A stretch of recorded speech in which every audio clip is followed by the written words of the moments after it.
Gaya nga po ng inaasahan na natin ay nilagdaan na po ang anti-terror bill. Ganap na po itong naging batas, mga kaibigan. Ito po ay sa kabila ng mga pagtutol, hindi lamang dito sa ating bansa, kung hindi maging ng mga nagkakaisang bansa sa buong mundo, mga kaibigan, na tumututol po dito sa anti-terror bill na nilagdaan na ni Pangulong Duterte. At kumakanta na po itong si Teddy Boy Locsin ng Department of Foreign Affairs, mga kaibigan, na ang sabi niya po, ito daw mga pogo dito sa Pilipinas, nagbabayad ng under the table na buwis. Luma na yan, under the table. Sa mga nangyaring corruption ngayon, mga kaibigan, nung araw, tawag dyan, under the table. Lumang termino na yan, mga kaibigan, dahil dito sa mga hindi maipaliwanag na pondo, dito po, lalo-lalo na sa panahon ng pandemya, mga kaibigan, hindi lang under the table, kundi pati table na wala Eto, susubukin ko kayo. Alam ko hindi magagawa ito. Ano ba pinapanawagan natin? Magkaisa tayo mga Pilipino. Kalimutan natin, Cory. Kalimutan natin, Dilawan, Marcos. Kalimutan natin yan. Iyan instrumento yan. Para tayo ilihis, palayo sa tunay na issue na yan ang pananakop sa atin ng China. Diyan nila tayo inililihis. Palibasa, alam nila divided tayo, kaya tayo ginaganyan. Nakita na ninyo, pinagtatanggol na tayo ng buong mundo. Laban sa ginagawa ng China, ipinagtatanggol ang kasarinlan ng Pilipinas laban sa China ng mga malalaki at maliliit na bansa sa mundo. Pero tayo, mga kaibigan, nagawa ba nila sa Vietnam? Hindi nila magawa. Maliit na bansa yun. Anong klaseng tao tayo? Pumasok ang mga inchik dito, yung mga GI na yan, yung mga, ano tawag mo dyan? Genuine inchik ang tinutukoy natin, Yung mga Filipino-Chinese, nandito na yan Hindi yan, hindi kasama yan. Ang katunayan, maging yung mga yan ay ayaw nila yan. Yung ginagawa ng China rito. Aagawin niya ng negosyo nila. Ang ikinabubuhay nila, kukunin yan. Kaya nakita ninyo sa Hong Kong ang resistance. Pinasa nila yung batas. Lalo nagkagulo. Hindi sumusuko ang tao. Baka yung anti-terror bill na yan, disenyo rin ng incheck. At uutusan ng gobyerno natin para ipatupad yan sa sino mang ika nga po ay titindig laban sa inchik. Katulad ng ginawa sa Hong Kong. Mga kaibigan. Isipin ninyo, tayo walang ginagawa. Nung pumasok sila dito, Pogo, nagsipagtayuan ng restaurant, di ba? Ang dami. Yung mga Pogo, yung nagseservisyo sa kanila. Nagke-cater ng mga restaurant, di ba? Ang dami. Minsan maliligaw ka, wala kang makainan, hindi ka papapasukin. O kaya hindi ka intindi para lumayas ka. Walang kakausap sa'yo. Ito, hamon ko sa mga Pilipino. Kung Pilipino kayo, kaya nyo bang gawin yung ginagawa nila? Hindi ba? Mga bastos talaga yan. Mawalang galang sa Hong Kong, di ba? Pumunta ka dyan, hindi ka intindi, mumurahin ka ng inchik dyan, palalabasin ka. Ang gagawin, ganunin ka pag nalaman, Pilipino ka. Sandali, entertaining ka, pero pag tumawag ka, chu-chu-chu, gaganunin ka. O kaya, pag nalang Pilipino ka, chu-chu. Ganyan ang ginawa kay Vice President Binay nung mayor pa yan. Kaya nanampal ng ano yan ng inchik sa Hong Kong yan Sinampal ni Binay kasi pumasok siya sa tindahan, nagtanong siya, sabi sa kanya nung nagtitinda, chu-chu-chu-chu. Ginanon siya Mga kaibigan Sinampal ni Binay. Napresinto si Binay doon. Ito lihim na istorya to Ang nagsabi sa akin kung sino yung pumunta sa kanya doon. Para doon sa presinto, sinundan siya roon. Sinabi nila, mayor yan, ganyan-ganyan. Kahit mayor, napresinto siya. Diba? Pero, bastos yung ginawa Diba? Maitim pa naman si Vice President Binay, diba? Sipin ninyo, eto ngayon, hamon natin. Kayo bang hindi kayang gawin Hindi kayang makipagkaisa, basta sa pera, walang Pilipinong makikipagkaisa. Maniniwala ba kayo? Yan lang, mga nagpapaupa na yan, mga walang hiyang Pilipino. Nagpapaupa ng incheck. Na dati, mayroong mga tenant silang Pilipino, pinalayas nila. Kasi papapasukin nila yung mga mangungupahang bagong mga inchik naman, na mas mataas ang upa. Times 4, times 3 ang upa. Palalayasin mo yung kapwa-tao mo. Mga kaibigan, kapwa mo mamamayan, kapwa mo Pilipino. Mga hayop kayo. Hindi nyo kayang magkaisa. Kahit na imposible, pinipilit nating ukil-kilin yan sa utak ng mga Pilipino. Magkaisa tayo. Isang tabi natin ang politika. Ang politika, politika lang yan.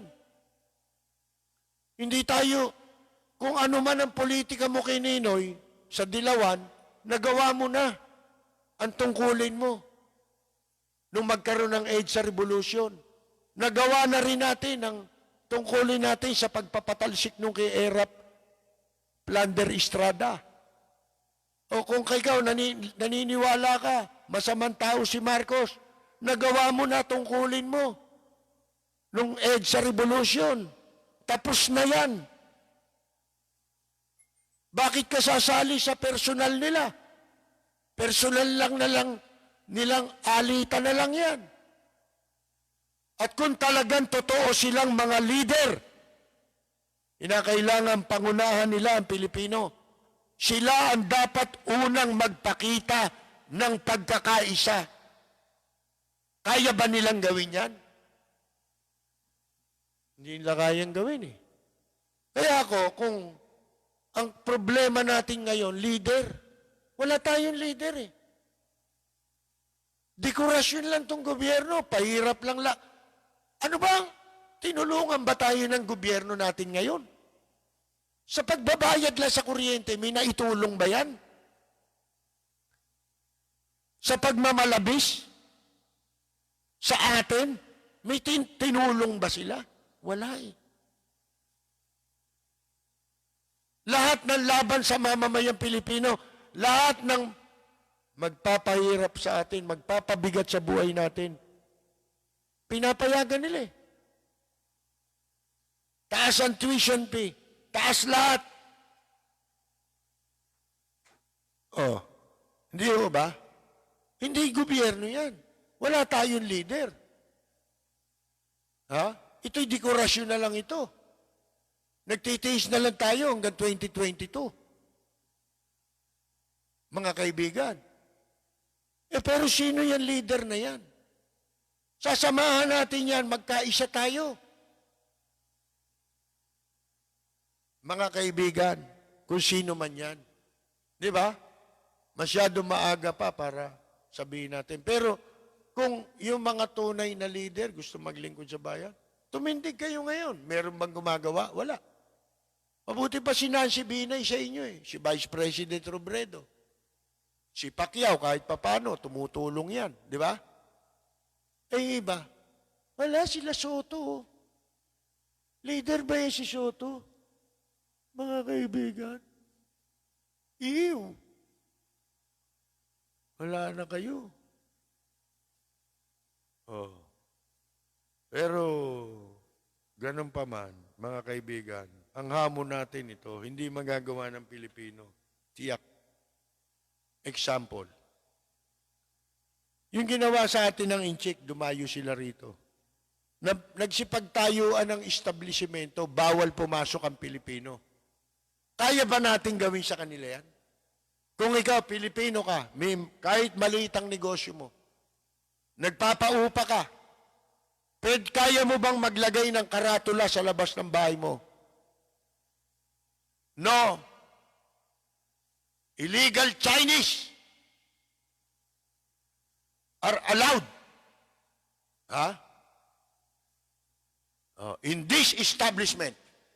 Kaya nyo ba yun? Ha? Kaya nyo maglagay ng sign na yun? Hindi nyo kaya. Bakit? Pera! Kaya huwag na tayo magreklamo. Pag-uusapan lang natin kung ano yung tama, kung ano yung mali. Pero para umasa tayo na meron tayong mapapala sa gobyernong to, lawa. Lawa. Lawa. Oh. Anti-terror bill, ano ba sabi ko? Nung una pa lang, papasa nila yan.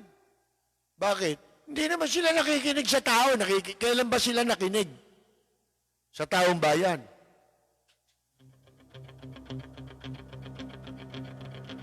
Walang preno kung bumatikos. Malalim at makatwirang komentaryo.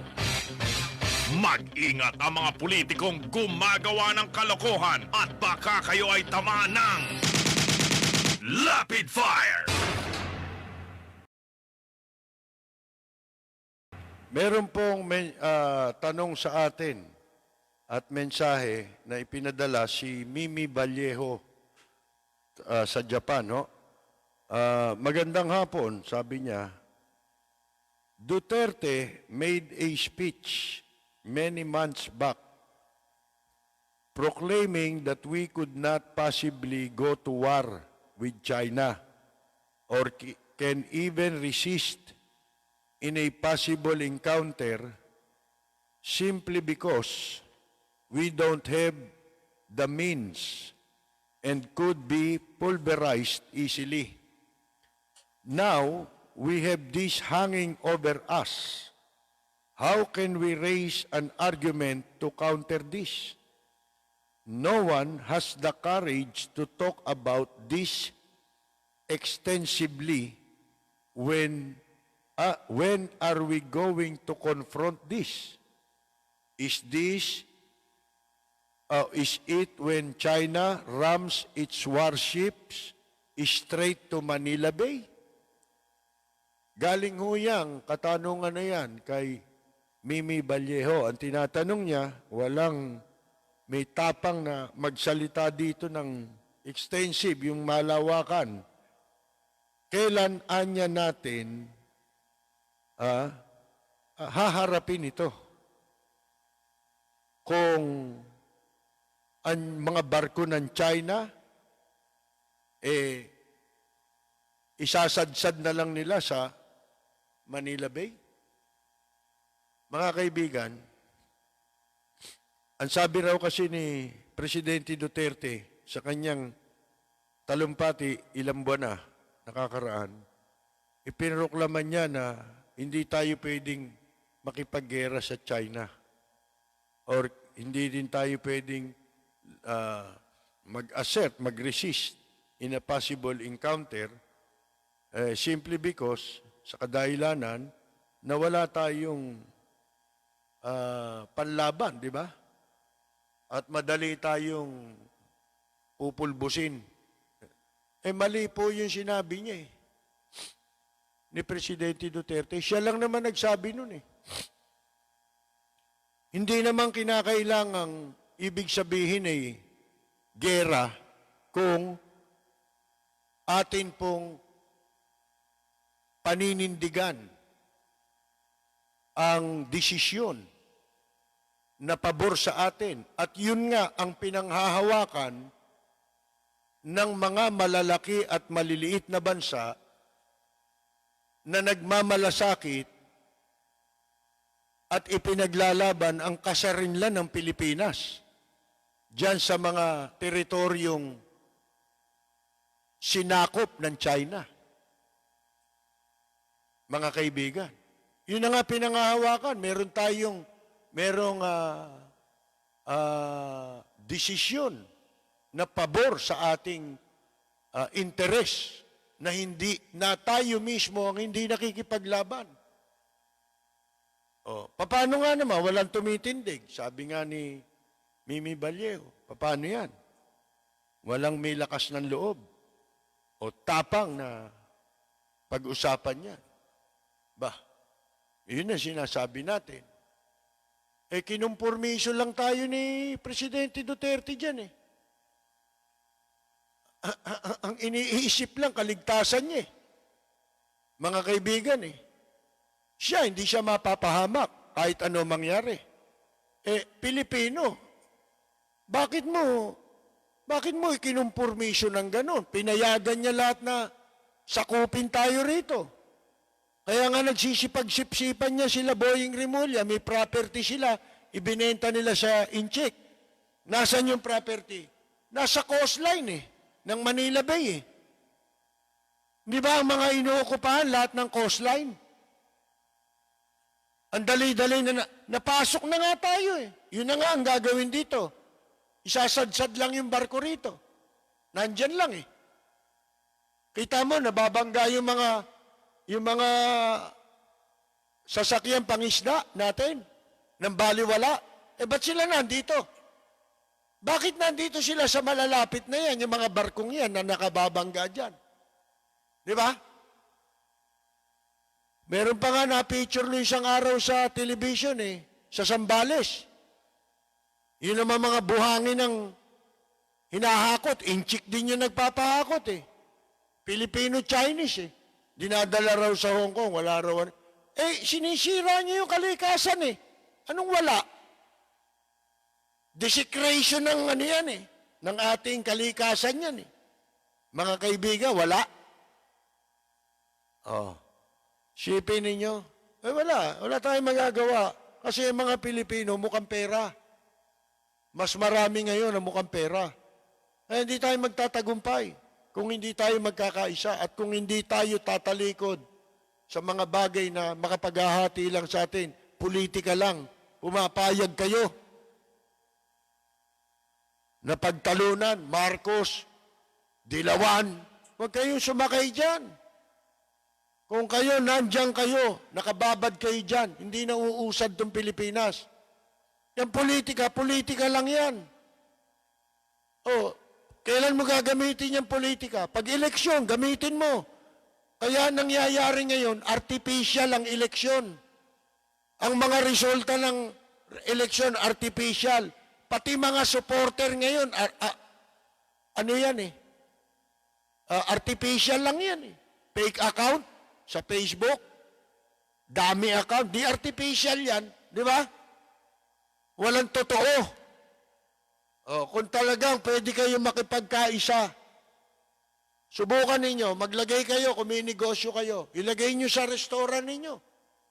Ilagay ninyo sa establishment nyo.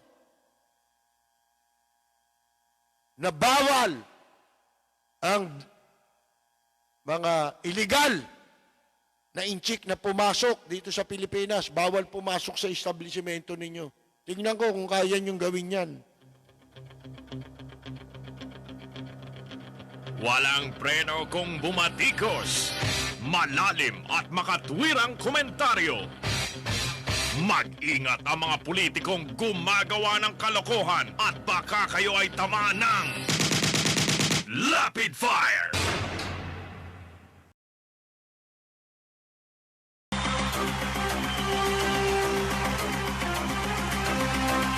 Atin pong ipapaalala sa lahat ng mga nakasubaybay sa atin, simula po sa Lunes, Biyernes ngayon, di ba? Ito pong Lunes na darating, magsisimula na po ang ating palatuntunan na mapapakinggan sa bago nating lilipatang himpilan. Mapapakinggan po tayo alas 11 hanggang alas 12 sa bagong himpilan natin. Pero ang live streaming po natin, magsisimula alas 10 ng gabi hanggang alas 12 na po yun. Pero yung alas 11 hanggang alas 12 po ay sabayang mapapakinggan sa DWBL, 1242 sa inyong talapihitan. AM, DWBL, 1242 kilohertz sa dial. Diyan po tayo mapapakinggan simula po sa darating na na Lunes. Iimbita sa inyo na sumubay. Ito po si Nonoy Zuniga, nag-iimbita sa inyo na sumubaybay at makinig lagi sa Lapid Fire. Ito ang programang mapanuri, may tapang at napapanahong komentaryo. Dito tayo sa Lapid Fire. Walang preno kung bumatikos. Malalim at makatwirang komentaryo. Mag-ingat ang mga politikong gumagawa ng kalokohan at baka kayo ay tamaan ng Lapid Fire! Kanina, habang nanonood tayo ng balita sa telebisyon, yung po tungkol sa mga napatay na sundalo, yung isa, ang apelyido yata ay Indanan, na taga Mountain Province, mga kaibigan. Ano ho pala ito sa kwento ng kanyang kaklase, ay may isang pagkakataong magkakasama silang kumakain sa isang kainan dyan sa isang lugar sa Mindanao. Siguro, doon sila nakadistino. Major ito Major Indanan. Habang kumakain sila, merong isang grupo daw ng mga Koreano, mga dayuhang Koreano, ang nambatok doon sa isang waiter. At dahil po sa ika nga dala ng emosyon, sinunggaban nitong si Major Indanan na napatay sa hulo yung pong Koreano na nambatok sa kababayan nating waiter. Yun ang nakatawag ng pansin sa akin. Akalain ninyo, bihira yung ganun. Na ngayon, sa panahon natin ngayon, isipin mo hindi niya natiis yung nakita niyang ginawa sa kababayan niya, mismo dito sa bansa natin. Kung ako nga tatapatin ko kayo nung araw, siguro mga 1978, ayan, yung nanonood sa atin na nakasama ko sa Japan nung araw, banda yun.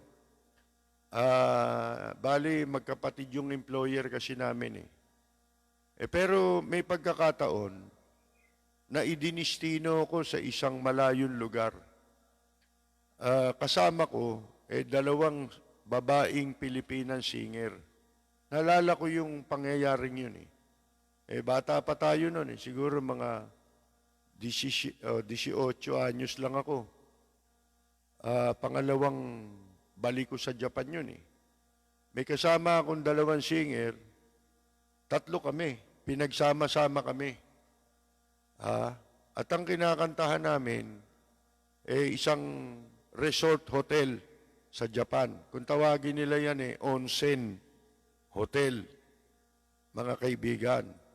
At doon sa hotel na yan, show ang dating namin, kami nag-show doon sa Mengkay, kung tawagin. Parang party yun na mga nakakimono ang mga Hapon. Ang dami. Siguro mga 200 yun o 300 katao. Mula 200 hanggang 300 katao. Lasingan talaga yun, mga kaibigan. Mga nakakimonong pantulog na, kung tawagin yung klase ng kimono na yun na pantulog, yun yung yukata. Ha? Ngayon, habang kami kumakanta, bata pa tayo kuwan ho, biglang may mga lasing na Hapon ang umakyat sa stage. Ang laki ng stage hotel to Oh. Pero mabababa lang yung platform ng stage. Pero malapad siya, malawak. Kung gaano kalaki yung venue, ganong kalapad din ang stage. Ngayon, dahil marami ng lasing, nagkakatuwaan, ibang klase malasing ang mga Hapon mga kaibigan Talagang yan nagmumukhang abnormal yan pagka mga lasing na yan ngayon, alam po ninyo, may isang lasing na Hapon doon sa party na yun. Sipin ninyo, laking party nun. Ang biglang umakyat sa entablado habang kami kumakanta. Ako'y nagigitara. Nung umakyat siya, may dala siyang chopstick. Yung ginagamit ng Hapon na chopstick, yung kahoy. Mga kaibigan, akalain ninyo, yung palang singer ko, kasi hindi ko naman pinapansin, mas matanda sa akin yung mga singer 18 anyos lang ako, kasama ko pa natutulog sa kwarto yung mga yan Mga kaibigan Tsaka noon, hindi kagandahan ng ang mga singer, mga kaibigan. Alam mo ninyo, may edad na, hindi pa kagandahan, pero singer talaga. 78. Hindi katulad ng mga naging later part ng 80s, 90s. Hindi na entertainer ang bumibiyahe. Entertainer na noon, talagang pag bumiyahe ang isang entertainer, kung singer yan, singer talaga yan. Kung dancer yan, abay, dance troupe yan. Cultural dancer talaga yan, mga kaibigan. Ito na nga, umakyat yung lasing. Yung palang kasama kong singer, di ko napapansin. Yung damit niya medyo sexy, ang damit niya. Medyo manipis na, talagang kaakit-akit ang dating siguro doon sa Hapon. Alam niyo yung mga Hapon, ibang klase yan May pagkamanyakol yan, yung mga ni Honjing. Ngayon, pag akyat doon sa stage, akalain niyo, di siyempre malamig sa Japan, di ba? Nakabakat pala yung pinaka-nipples ng babae, nung singer. Akalain niyo yung chinapstick nung Hapon. Yung biglang nakita ko siyempre binastos yung Pilipina, hindi ba? Tsaka entertainer kami, hindi naman kami entertainer Mga kaibigan Yung kasama ko magaling, Bisaya yun, pero ang galing kumanta nun Parang si Pilita Corrales kumanta Hindi nga lang kagandahan, mga kaibigan, tsaka may edad na. Ang totoo, baho pa ng paa nun Pag umuwi kami ng bahay, umalingasaw yung paa nun akalain ninyong chinapstick, siyempre, pag malamig, bumabakat yung nipples. Walang bra. Hindi pala nakasuot ng bra. Akalain ninyo, sa pagkabigla ko, sinaksa ko ng gitara sa tagiliran yung Hapon na laglag sa entablado. Nagkagulo na. Muntik na akong bugbugin ng mga lasing na Hapon.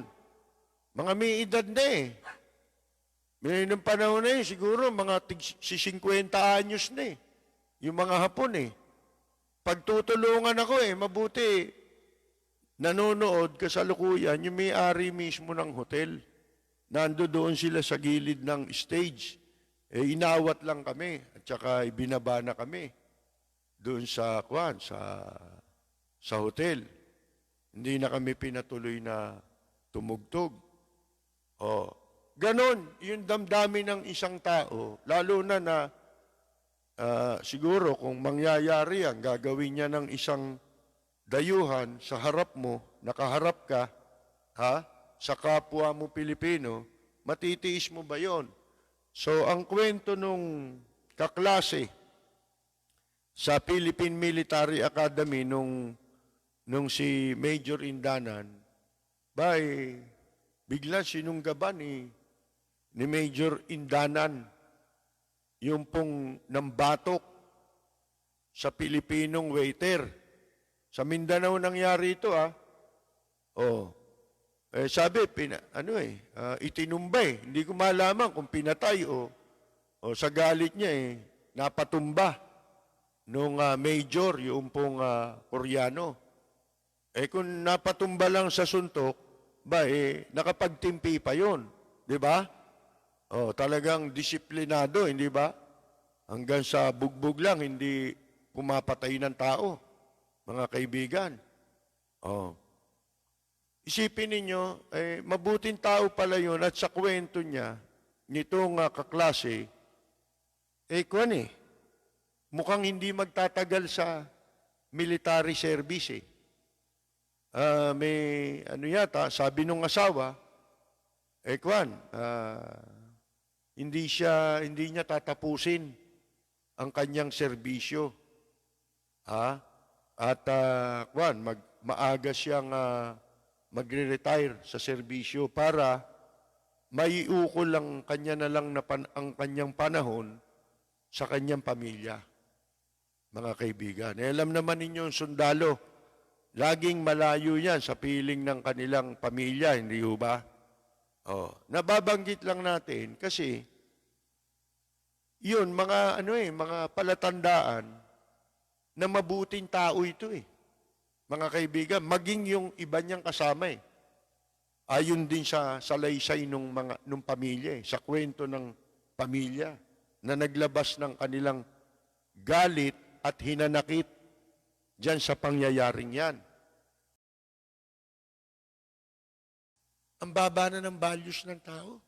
Sipin mo, yung mga matataas na tao ngayon, wala namang pambabastos na ginagawa, hindi naman binababoy ang profesyon, ang kanilang tungkulin sa gobyerno. Kung pagmumurahin na lang dito ng mga,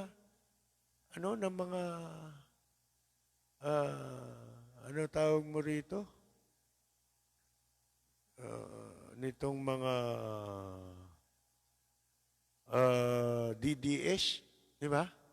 Di ba si Vice President Leni Robredo? Ano naging atraso niyan? Ito, sasagot lang yan isa Hindi, nandaya sa eleksyon yan. Gago! Siya ba Comelec? Gago pala kayo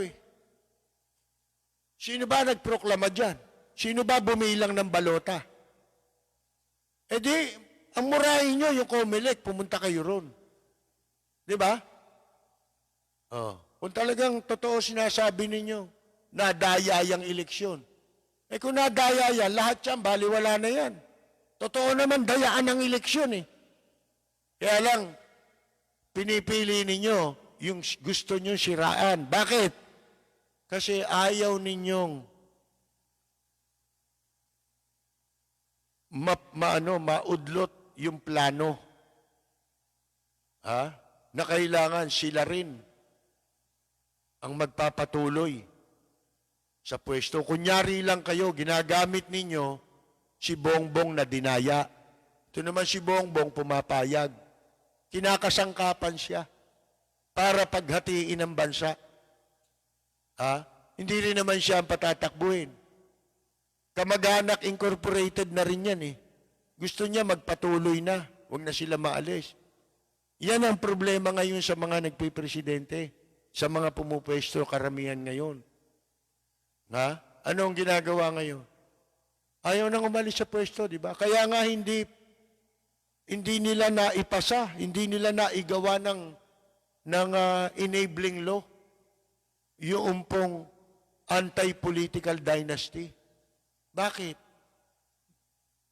Sa gabal sa yun Sa kanilang pangarap yun Di ba? Nagpapalit-palit lang eh. Sa pwesto eh.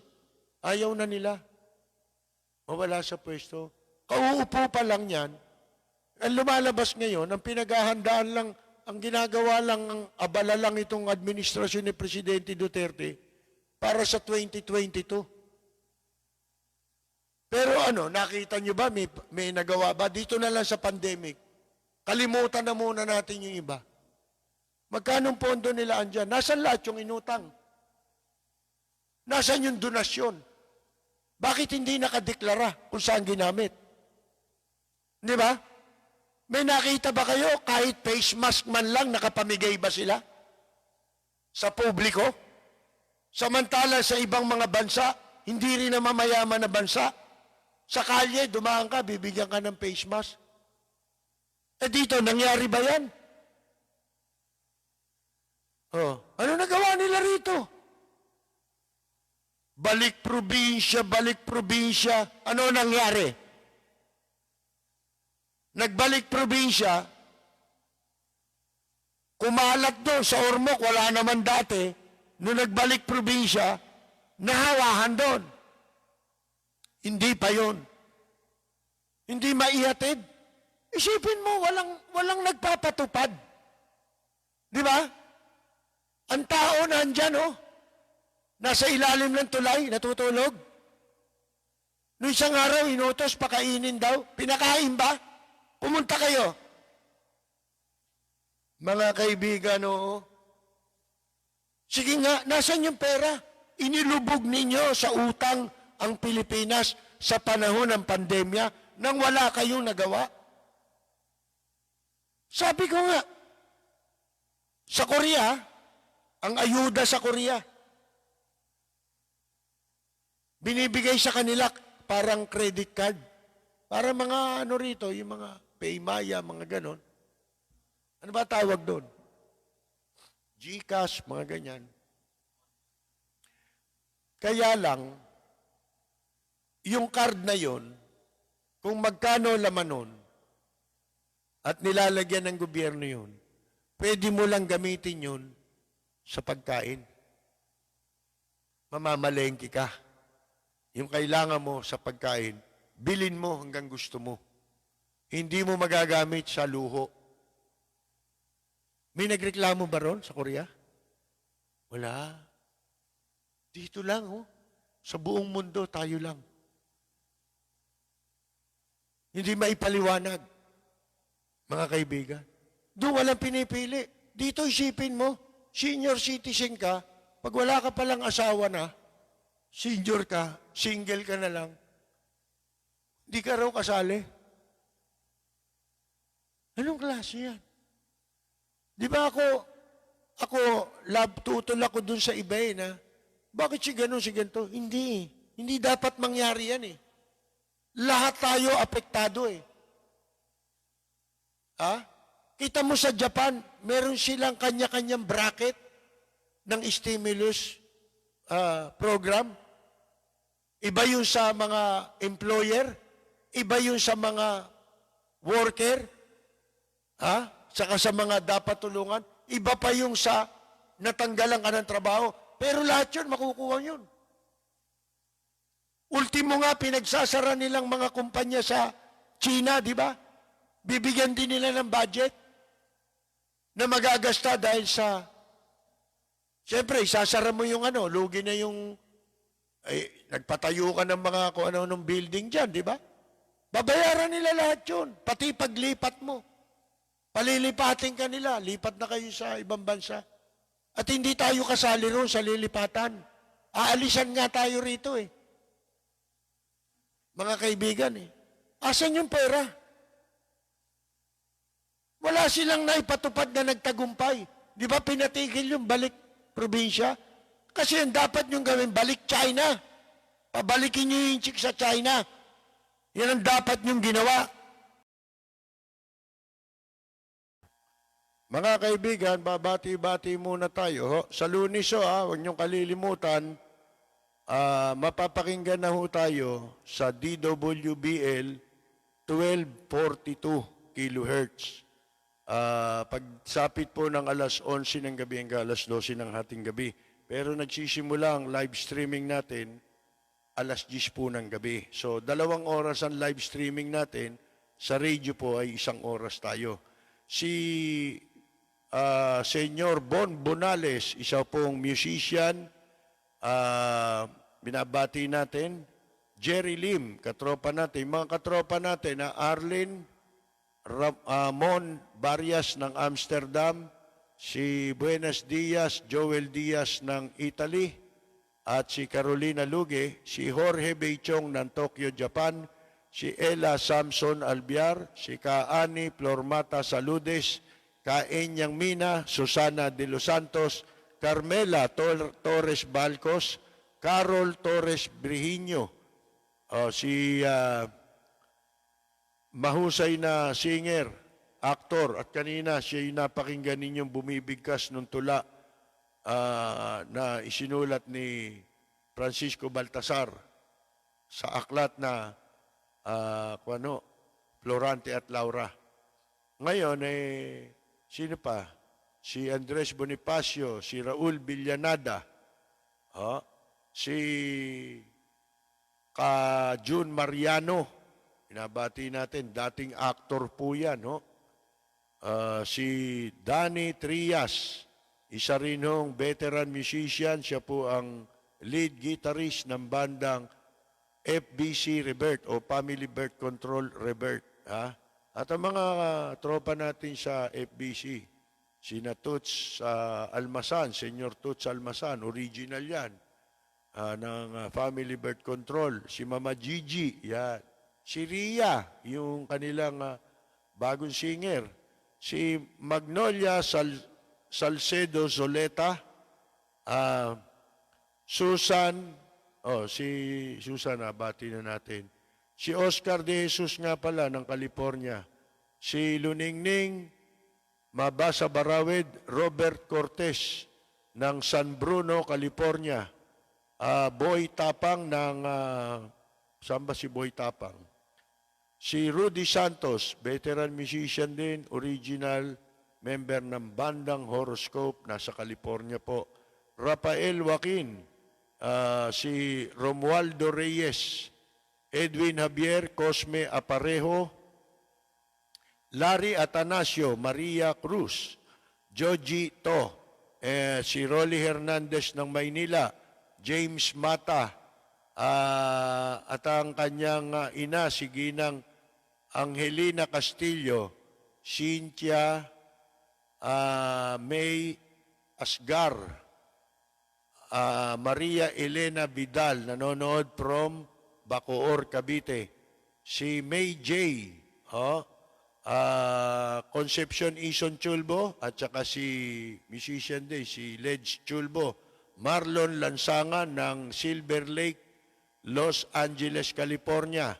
Alex Camacho, Walden Kihan Berry, family of musician po yan, nasa Guam,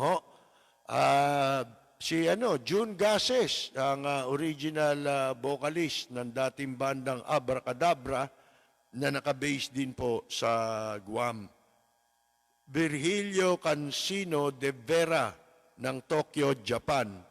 Si Jing Palomo, veteran na singer din, at ang kanyang mister na si Wilson, nasa po sila, US of A. Alvin Samson ng London, Reddy San Miguel, Connie Gengnagel ng Greenwoods, Dasmariñas, Cavite, Wilson Barreiro Caringal, Louis del Rosario Bay, si Roger Buri ng San Pascual, Batangas, RJ Rivera, Celso Paglingayen Aguilar, DC Encarnacion, Sunny Labanon ng Valenzuela, si John Panopio ng Sydney, Australia, Baste Sebastian from Tondo, Manila, si Freddy Datu, Rosalina Santos, Levi Panahon, Joey Regalado, Los Angeles, California, Jimmy Reyes Montaos, si Longba, Leonardo Arumin from Las Vegas, Nevada. At binabati niya ang kanyang mga anak na si Leomar ng Florida, USA, at sina RN Mark Leonard, siguro registered nurse yun, ano? Lester at Lalaine ng Herbosa, Tondo. Ba, mga taga lugar natin ito, Herbosa tayo eh. Abo Jose, si Rogelio Alfonso, si Marisa Martinez, Richard Galliano, Charin Justin, Lani Liwanag, Loida Haruda from Hong Kong, ang katropa nating Gina ng Maynila, Alex Darang from Roma, Radex Gonzales, si Fe Cuizon, ang batikang broadcaster na si Senyor Antonio Salao, Tony Salao, sama natin yan sa Radyo ng Bayan. Francis Mangahas, oldies but goodies, musician po yan. Reynaldo Dizon, si Mirna Guillermo at si Roxanne Rankin. Binabati natin si Roxanne Rankin sa Florida at Mirna Guillermo sa Chicago. Si Tomodachi E. Walter, si Wilma Aquino, Marisa Martinez ng Jeddah, Saudi Arabia, James Mata, Kagawad Elena Eliasar Kalunsag ng Santa Mesa at ang kanyang husband na si dating chairman Boy Kalunsag. Si Joan Uwishi, Alex Darang, Edgar Ellen Kalingking, Zaldi Ting, Mary Louise DM, Raymond Sarabia ng Portsmouth, Virginia, Raul Correa, Roger Silva. Base siguro may bahay ito ni Roy. Si Roy pumanaw na itong kaibigan ko itong Paul Anka of the Philippines Boji Magkasi, Joby Marquez ng Kingdom of Saudi Arabia, Joel Injape, Russo Feliciano, Lourdes Sigua, si Bianski Cabs Baren, Roy, Japan Tour, kung kayo'y mamamasyal po sa Tokyo, Osaka, Fukuoka, at Hokkaido. Roy, Japan Tour ang hanapin ninyo. Iikot kayo ng Japan nang hindi kayo mahihilo. Magandang Yumaga! Hari Rockway!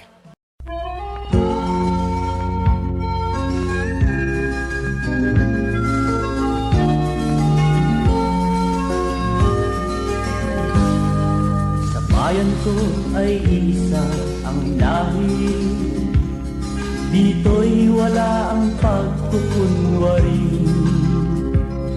Hindi padadaig, sadyang kilala sa daigdig, may pagkakaisa sa bawat nais. Ang bayan ko'y punong-puno ng yaman, bakit ito'y kailangan pang iwanan?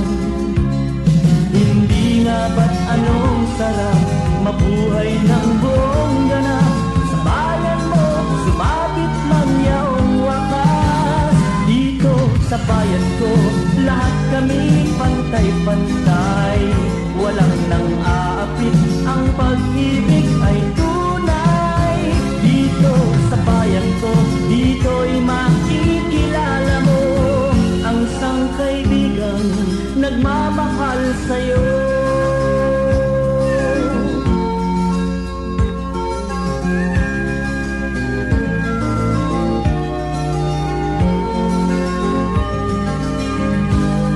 Ang bayan ko'y punong-puno ng yaman, bakit ito'y kailangan pang iwanan?